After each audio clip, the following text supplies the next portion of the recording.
If you're looking for parts for this laptop, go to our website and use this coupon for a 5% off discount.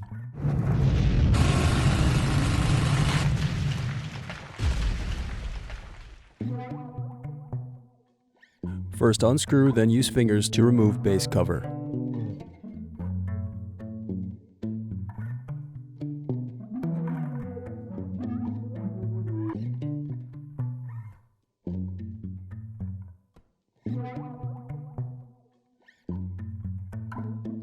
Now unscrew and disconnect battery.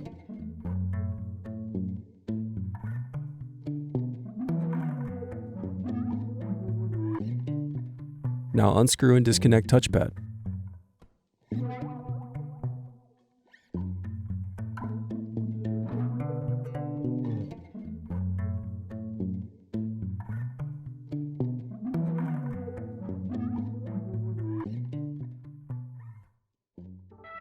Thanks for watching. Don't forget to like and subscribe if you enjoyed this video. And if you need more, check out this playlist to watch other tutorials for your laptop. You can also click here to find parts for your laptop at partspeople.com.